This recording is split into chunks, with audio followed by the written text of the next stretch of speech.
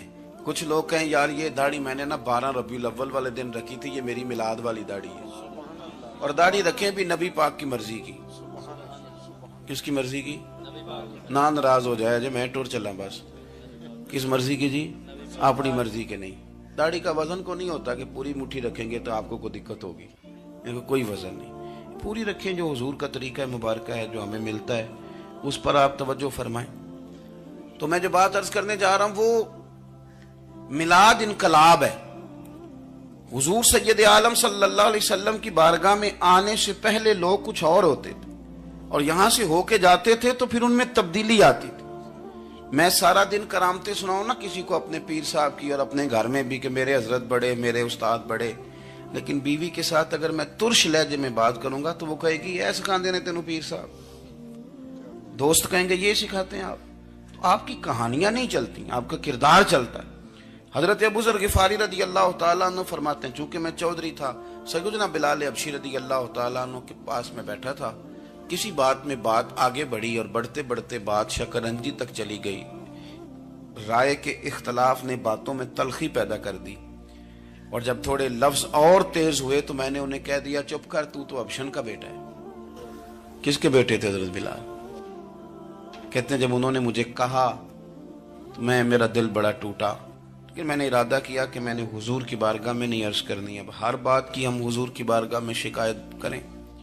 لیکن میں جا کے مسجد میں بیٹھا, اور جب سرکار آئے نا, ارادہ نہیں تھا کہ عرض کروں گا, لیکن حضور کا چہرہ دیکھا تو دکھ میرا خود ہی تازہ ہو گیا. رونے کا بھی تو تب ہی مزہ آتا ہے نا کوئی اپنا ملے تو. فرماتے ہیں کہ میرے آنسو نا بغیر اختیار کے چھلک پڑے, اور میں کھل کے روئے, کھل کے. قربان جاؤں محبوب کے بھی حضور نے پاس نہیں بلایا, بلکہ نبی پاک اٹھ کے خود میرے پاس آئے اور مجھے کندھوں سے پکڑ کے سینے سے لگایا. اور جب میں کھل کے رو لیا تو حضور میرے آنسو پوچھنے لگے. کچھ شعر ایسے ہوتے ہیں جو کسی نے کہے ہوتے ہیں, اور کہنے والا جو ہوتا ہے وہ صاحب حال ہوتا ہے, تو اس میں کچھ خوبصورتی زیادہ ہی ہو جاتی ہے. ایک پنجابی کے شاعر ہمارے گجرات میں گزرے, بزرگ تھے, ان کا ایک شعر ہے, وہ کہتے ہیں ایک واری میری آنکھیاں چوں اونا نے اتھرو پونجے سن. ایک واری میری آنکھیاں چوں اونا نے اتھرو پونجے سن, ہن تے چسکا پہ گیا رونے دا. ایک واری میری آنکھیاں چوں اونا نے اتھرو پونجے سن, ہن تے چسکا پہ گیا رونے دا, تے ہر ویلے آہو زاری دا. تو میں روز رونے لگا ہوں. مزہ ہی بڑا آیا ہے جب سے محبوب نے چپ کرانا شروع کیا میرے عزیز. اور پھر حضرت بلال حبشی رضی اللہ تعالیٰ عنہ چونکہ حضور کے غلام تھے, اور انہیں پتا تھا کہ سرکار میری ناز برداری کرتے ہیں, حضور نے چپ کرایا. فرمایا کیوں روتے ہو؟ تو عرض کرنے لگے یا رسول اللہ صلی اللہ علیہ وسلم, اگر میں ابشن کا بیٹا ہوں تو میری تو غلطی کوئی نہیں نا, یہ تو تقسیم اللہ کی ہے نا. الذی خلقک فسواک فعدلک فی ای صورت ما شاء رکبک. جس طرح وہ چاہتا ہے، جس کو چاہتا ہے اس طرح کی اس کی صورت بنا دیتا ہے. تو مجھے ابشن کا بیٹا کہا جاتا ہے، میری غلطی کیا ہے؟ حضرت بلال نے بھی نہیں بتایا کس نے کہا. لیکن نبی پاک صلی اللہ علیہ وسلم نے کیا فرمایا؟ امام یوسف صالحی نے لکھا ہے، ذرا غور کرنا بات پر، تسلیاں لوگ اور رنگ میں بھی دیتے ہیں پر یہ تسلی بڑی انوکھی ہے. حضور فرمانے لگے، بلال اگر تو ابشن کا بیٹا تو پریشان کیوں ہوتا ہے؟ کالے رنگ والی ماں کا بیٹا ہے تو پریشان کیوں ہوتا ہے اگر تیری والدہ کا رنگ کالا ہے تو؟ عرض کی حضور آپ کیا فرمانا چاہتے ہیں؟ تو سرکار فرمانے لگے، میں 2 ماؤں کا بیٹا ہوں، ایک جناب آمنہ جنہوں نے مجھے پیدا کیا، اور ایک حضرت ام ایمن جنہوں نے میری پرورش کی، مجھے بڑا کیا. حضور فرمانے لگے، میری ماں آمنہ کا رنگ گورا تھا اور میری ماں ام ایمن کا رنگ کالا ہے. تو فرمایا اگر تجھے کسی نے کالے رنگ والی ماں کا بیٹا کہا تو اسے کہہ دینا مدینے والے محبوب کے بھی تو ایک والدہ کا رنگ کالا ہے، تو کہہ دینا.